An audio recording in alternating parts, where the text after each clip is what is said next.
Devastating news for Carolina. Panthers wide receiver Kelvin Benjamin has a torn ACL and will miss the entire season. Benjamin went down in practice Wednesday when he tried to make a cut against Miami defensive back Don Jones on a play in which there was no contact. As a rookie last year, Benjamin was Cam's go-to guy, targeting him more than any other receiver on the Panthers.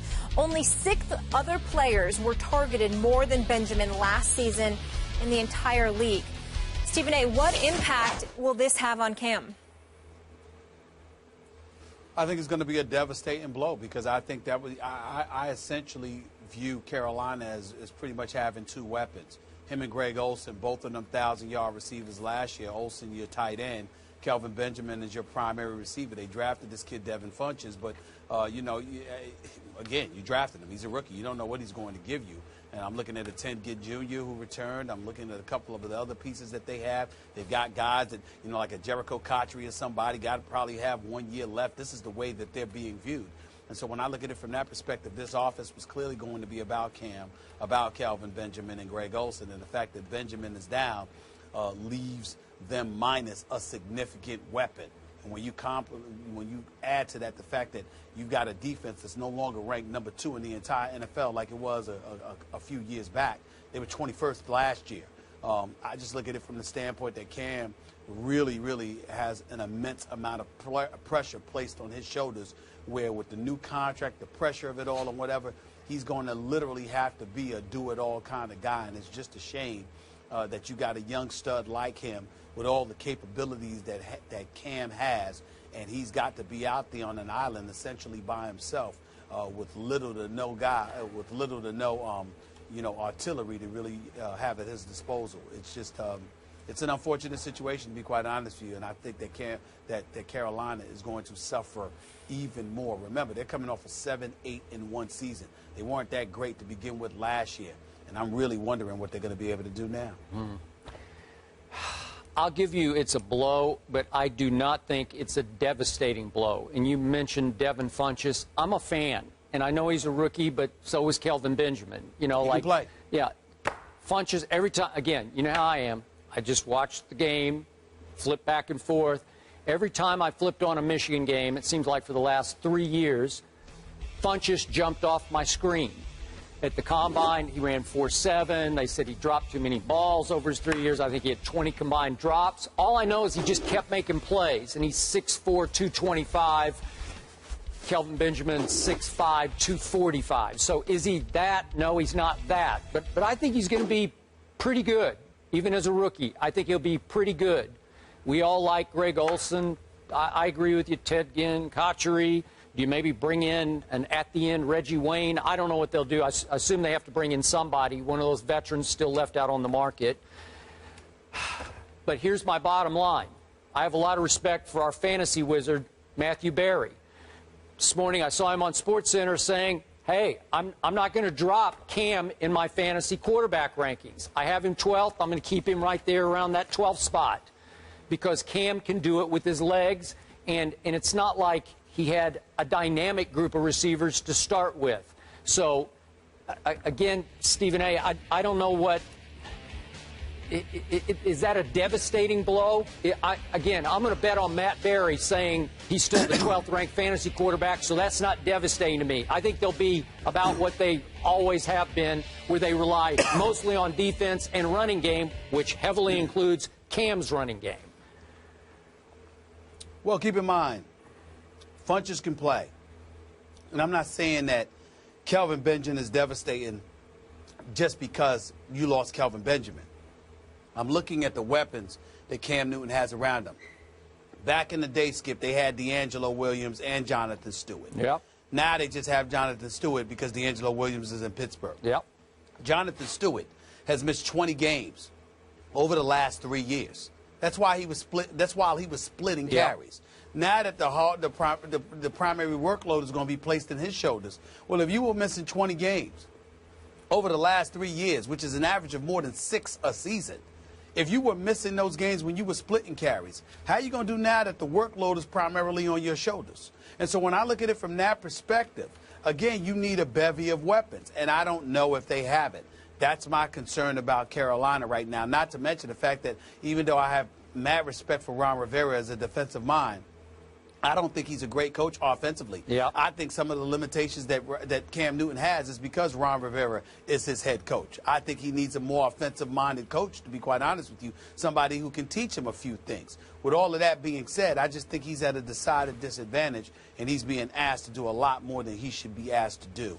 And I think it's going to end up working against him. That is fair. I don't think it got all that much worse, but I agree with your overall premise. He's being asked to do a whole lot.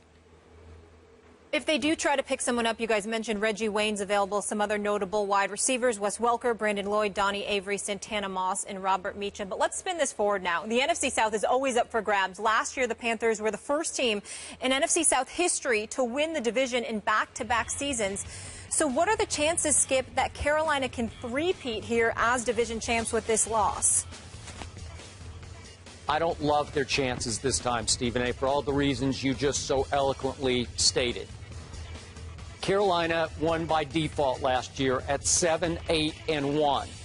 You mentioned their defense. In yards allowed, they were the 10th ranked NFL defense, just in yards, not in points, but in yards, which was decent enough, I think, to get them just barely over the top in the worst division, I think, in pro football.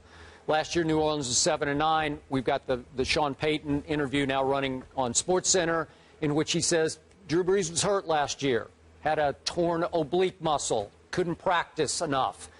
He's 100% healthy this year. Does that put New Orleans back over the top, to the top of the division?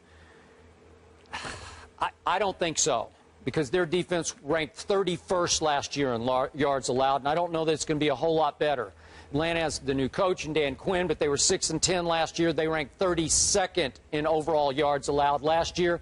I don't know if they're going to be significantly better, which brings me to the team I'm most intrigued by. The Tampa Bay Bucks with a rookie quarterback. I'm going to give them a real shot to win this division this year, and you can call me crazy if you want, but with Lovie Smith coaching this team, it has to be better, way better than 2-14, because there's way too much talent here. You know Vincent Jackson, you know Mike Evans, you got the two big stud receivers to throw to. I'm a big Doug Martin fan. He was nicked up last year. He still played, what was it, 11? Played 11 games. But he wasn't himself. The offensive line has been nicked and knacked and beaten up, and it's still not great. But on defense, you got three studs to build around. You got Gerald McCoy, he's been on this show before. You got Levante David, they just gave a big new contract to. These are Pro Bowl caliber defenders. And Altron Werner is a stud at cornerback. They have to be better. Jameis Winston, for all of his flaws and all the interceptions he threw last year in college, and for the poor plays that he made early in his very first NFL preseason game last week, he was 26-1 in college. 26-1. The kid is a winner.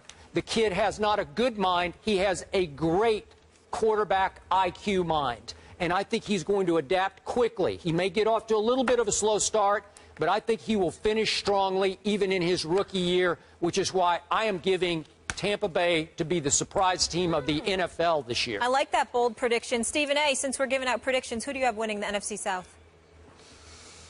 You know what? If I had to pick today, I reserve the right to change my mind, Yes, but you do. I'm thinking the Atlanta Falcons. Wow. First of all, might be Quinn, bolder than mine. Listen, yeah, I think so. I mean, you look at Quinn, obviously he's coming from the Legion of Boom in Seattle. I'm going to give him a lot of credit for what their defense was able to do over the last couple of years and what he was able to establish there. And I'm going to say they're not going to be the 32nd ranked defense in the NFL this time around. I think that they're going to be ready to roll. That's number one. Number two, I think that when you look at them offensively, listen, we have questions about whether Matt Ryan deserves to be in the top 10 or whatever, but the mere fact that there's a question mark means that the brother can play a little bit. He's got a $103.75 million contract for a reason. So when I look at Matt Ryan, I say to myself, Julio Jones, fresh off a 1,500-yard season, Roddy White, who caught 80 receptions last year for right under 1,000 yards. Those two, with Devontae Freeman, expected to do some things this year coming out of the backfield. I'm going to sit there and look at Atlanta, and I'm going to say they got a shot. Remember, the division winner last year was 7-8-1. Yep. As far as I'm concerned, the entire division is a crapshoot. I think it's up for grabs. And I say, why not Atlanta with Julio Jones and Roddy White? If they can stay healthy, Okay, I think Matt Ryan has his targets, and I think he'll be able to do some damage. Matty Ice. All right, so we have Tampa Bay and Atlanta. I don't know how Who Dat Nation feels about all this. Cam, not so lucky. As for Andrew They Luck, lost Jimmy Graham. Yeah. yes, he is lucky to not have more picks. We'll explain that one after the break. Stay here. This is